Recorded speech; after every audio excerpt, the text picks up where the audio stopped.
If you spend any time in the comment sections of YouTube, Instagram, or Reddit, you've probably read or seen comments along the lines of this. Modern metal guitar tones all sound the same. Everyone's using the same amp sims, presets, plugins, IRs. It's not like back in the day when we had real players with real gear who had real tones. We've all heard that a million times, but is it true? Is there actually a problem with modern metal guitar tone? Honestly, I'm not so sure that it's true. I actually think that we're in a golden age, and the ability to craft tones is at an all-time high. Just check out some of these examples. Here's one from Wage War, or Gojira, or Humanity's Last Breath, or Loathe, or Trivium, or Leprous, or Polyphia. There's more knowledge out there than ever, paired with incredible gear and tools to make it happen. So why do people say that modern metal guitar tones sound generic? To answer that, I'm going to give you a quick tour of how I've seen tone evolve over the past 20 years of being a touring musician in a national band, a working producer, and a person who has hosted over 100 Nail the Mix episodes. So I have a unique perspective on this because I took a long time off from making music. 8 years to be precise. And when I started back up around 2021, it was like stepping into a whole new world of tone. Plugins had evolved so much that they sounded incredible right out of the box. It was mind-blowing. That said, I've noticed a lot of negativity about modern tones. You'll hear people say like, it doesn't sound real, it doesn't feel the same as amps sound better. And I kind of get it to a point. And that's because early amp sims and modelers really didn't respond like the real thing, and they didn't sound that great. You know, when I stopped, you had to do a lot of work to get a plugin, an amp sim plugin to sound any good. But that's not the case anymore. The newer high-quality amp sims sound ridiculously close. And it's got to be said that back in the day, like if you step back into the metal scene in 1994, you got 5150s, hot rodded JCM 800s, Mesa Dual Rex, maybe a couple other things. If you're going to say that everything sounds the same now, what about back then? You know, subjective as taste is, people can come to a consensus about what sounds good and what works. And those amps, they just worked. They just sounded good. When I stopped playing guitar around 2014, amp sims were just starting to get pretty good. I don't think that they were necessarily good enough to carry an entire record, though Joey Sturgis might disagree, but I do think that they were starting to get good enough to where you could do overdubs or weird parts or leads with them. I mean, they were starting to turn the corner. Not quite there, but starting to turn the corner with some work. A lot of people were still using Pod Farm, and they still do. Pod Farm still? It's kind of a great plugin, but this was an era where the next generation of amp sims, which were an improvement over what came before them, were starting to come out. Plugins like Le Poulin or Amplitude were just a step above what came before them. And during my hiatus, I kept hearing people ranting and raving about companies like Neural DSP or STL Tones, but I couldn't really relate because I wasn't making music. I wasn't working with any of that. I had to take people's word for it. My experience was with amp sims that were okay. Like I said, the new sims were definitely better, but the results weren't quite there for me. And maybe I could have gotten them where they needed to be with more tweaking. Maybe I could have dialed them better, but I didn't really need to because I had access to an amazing mic locker and a wall of boutique amps. So really, why would I have gone down the amp sim rabbit hole back then?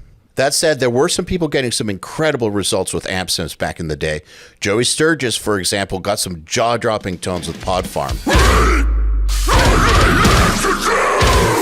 But to get those results, he would apply a ridiculous amount of EQ and processing. The work he put in was next level, and it paid off. I mean, he helped spawn an entire genre of music, but it was a ton of effort just to get the output of those plugins to sound decent. At the same time, there was a group of people who didn't have access to high-end amps or the EQ brain of Joey Sturgis, but who still wanted to get the sickest tones possible. They started experimenting with every single possible way they could get some sort of edge with their tone, and invariably they stumbled across what I think is the single greatest lever that you can pull for getting a great amp sim tone, and that's the IR, the impulse response. Does anyone remember Catharsis Impulse's pre-S high? That was one of the first moments that I realized that IRs might be a game changer.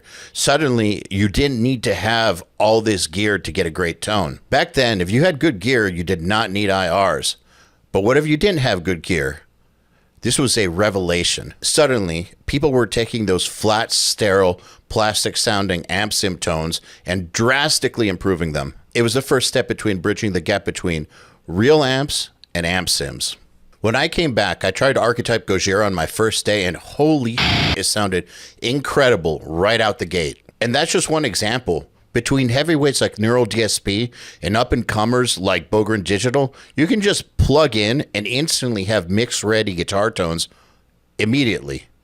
But that convenience does come with a downside. So why do people say that modern tones all sound the same? Well, the answer is in how they're used. Back in the day, 85% of metal records were using a tried and true formula. Tube Screamer into 5150 block letter, into Mesa oversized cab with vintage 30s, into an SM57 or 2 if you were using the Fredman style technique. And you know what? It worked. Nobody really complained about tones sounding identical because I guess there was enough variation between the cabs, mics, and recording spaces, or at least enough to keep things sounding unique. I mean, one piece of wood is not like another piece of wood. Even if you're using the same model cabinet, like, there are going to be some differences. Whenever you have analog gear, even if it's the same exact piece of gear, if it's a physically different unit, it might sound actually just a little bit different. Like, it's not an identical copy. Now, with everyone using the same amp sims and the same IRs, the tone pie gets kind of homogenized. You don't get that variation from creating physical objects. If you break down guitar tone as a pie chart with each element contributing, these numbers are not exact. Like, it's different in each situation, but go with me here. Like, say the pick contributes like 4%, guitarist hands 46%, amp head 15%, cab and mic combo 35%. It's clear that cabs and mic placement are a huge part of the sound. For the longest time, people would obsess over the different aspects of the chain, thinking they all made a huge difference. Cable length, overdrive, amp head. But over time, the truth is revealed that besides the player, the cab and the mic are the two biggest difference makers.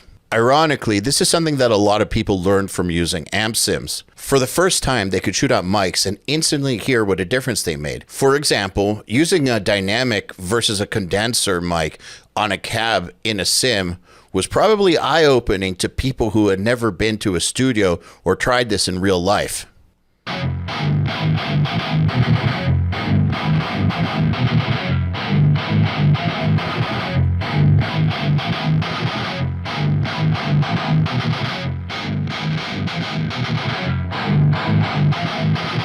And they learned that cabs and speakers made a huge difference too.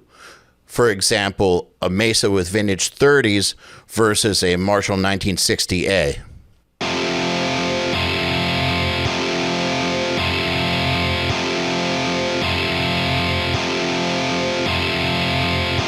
Pretty different, right? And hold that thought about mics, cabs, and IRs, because I'm going to come back to that later.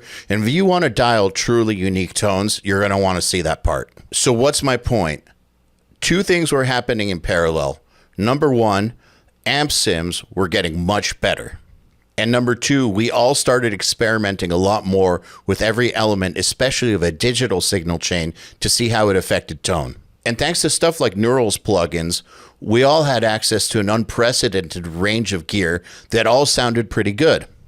And yet, most people only use a fraction of the options available to them. You know, they kind of go back to the digital version of the Tube Screamer into the 5150 into the Mesa Oversize. They tend to go back to the same amp sims with the same IRs with the same presets. We have more options than ever, but to some extent the critics are right. We don't use them. So are tones all the same? I don't think so. Yeah, there's some similarities within genres, like black metal bands have their own vibe, just like beatdown has its own vibe. But to think that all tones sound the same it's just ignorant, and it's not a new idea. But the idea that everything sounds the same, that's a myth, and it's not even a new one. And people have been saying this for years. 20 years ago, people used to say this about Andy Sneap's mixes. They would say that all his work sounded the same and that he was just working from the same preset. But that was bullshit then, and it's bullshit now. If you go back and you listen to Andy Sneap's mixes from 20 years ago, they don't sound like each other. Kill Switch does not sound like Testament, does not sound like Nevermore, does not sound like Cradle of Filth. They did not sound the same. Just look at a few examples of heavy bands that each have their own unique take on guitar tones. Leprous, Humanity's Last Breath, The Zenith Passage, Igor, Whitechapel, Gojira. None of these bands sound alike. And if someone says they do, there's only three options. One, they're trolling. Two, they don't have the ears to be able to tell the difference. Or three, they're not really listening. It's really easy to say that everything sounds the same or everything was better back in the day when you're not actively listening to what's been coming out. The truth is, tones are not the same. And if you just pay attention, you'll realize how much sonic variety is actually out there. So what's the common thread between all the modern tones I mentioned that are wildly different from each other, even though they use a lot of the same gear as everyone else? The answer is that they tweak the details, which brings me back to the point about mics, cabinets, and IRs that I was talking about earlier. If you use amp sims and you want truly unique tones that nobody else in the world can duplicate, the answer is really simple. Make your own IRs. It's not hard to do, and it's the easiest way to inject some individuality to your tone and stand out in a sea of sameness. In simple terms, an IR, impulse response, is a wave file that captures the EQ curve of your cab in a room through a mic. Why is it called an impulse? Because you start with a signal, the impulse, send it through your cabin mic setup, and then measure the output, the response. The captured output becomes your impulse response. In simple terms, an IR, impulse response, is a wave file that captures your cab through a mic in a room. And they make a huge difference, but it's actually kind of funny what it actually sounds like by itself. Check this out. That's it. That right there is what you put into your IR loader that makes things sound amazing. You load this capture into, wait for it, an IR loader. The IR loader uses some clever math to compare the original signal, meaning before it went through the cab, into the mic, through the room, and it compares it with what comes out on the other end with the output.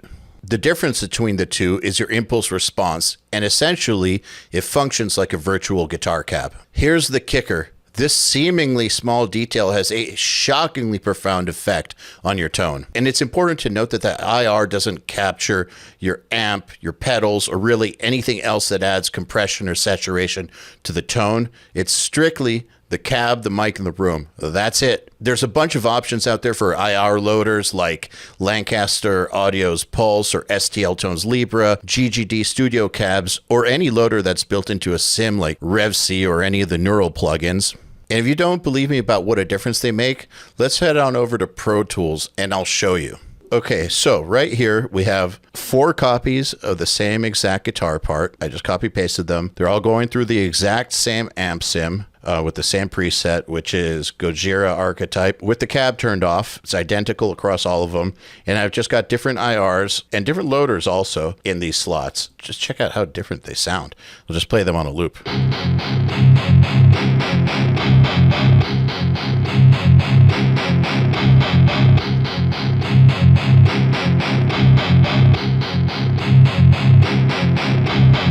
The only thing different there is the IR. Everything else is identical. And as cool as they are, and as crazy of a difference as they make, they're actually really easy to make. It's not like making a sample library that's going to take weeks and weeks. This is literally so simple to make that even though it might take you a few tries to get it right, you can just keep going and going until you finally get a good one. It doesn't take that long. I'll touch on the basics here, but if you really want to get in depth about how to make your own IRs, you should check out this fast track where we cover 3 main ways to make an IR, which is white noise through a solid state power amp. This gives you the purest possible signal to capture your IR with. A sine sweep through a solid state power amp, which is similar, but a different set of tools. Or amp head power amp, which is the most colored way of doing it. This captures the amp head's power amp section characteristics. And we get detailed on how to route everything, how to deal with phase rotation, how to load them, how to test them. There's one big downside of making your own IRs, which is that you're going to need some gear, either a solid state power amp or an amp head, a microphone, and a cabinet. If you've got none of those things, at least try out a bunch of IRs made by other people, or rent a studio for a day and make your own. Some great examples include Grin Digital, Lancaster Audio, GGD, Ownhammer, Jeff Dunn, and many, many more. But it's worth at least trying to make your own, and here's why. You might have an amazing cabinet that you want to immortalize, and by making an IR of that cabinet, you'll be able to use it in tons of situations where you won't be able to actually mic up the cab and use it, or to capture rigs that you won't have access to again. Like, what if you do rent out a studio and the studio has an amazing cabinet that you're using and you want to capture it? It's not your cabinet. You're not taking it home. Well, make an IR of it. Or if you have preferences that are not typical and not what most people are making IRs for, well, you can make your own. Instead of hoping that someone makes the thing you want, why not just make it yourself? It's truly a way to be unique and stand out. The idea that modern metal guitar tone is all the same is a myth, and it's a myth that's been repeated through the decades. Yes, there is a level of standardization that occurs when technology is adopted by lots of people, but that was always true, and that will forever be true.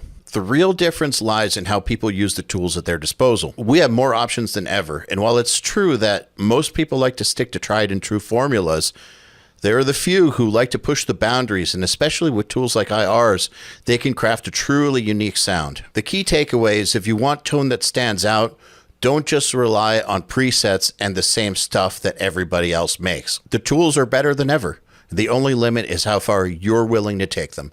As a member of URM Enhanced, not only will you get every single thing that's included with your Nail the Mix subscription, but you'll also gain access to the Fast Track Vault, one-on-ones, Mix Rescue Library, and monthly Mix Crits.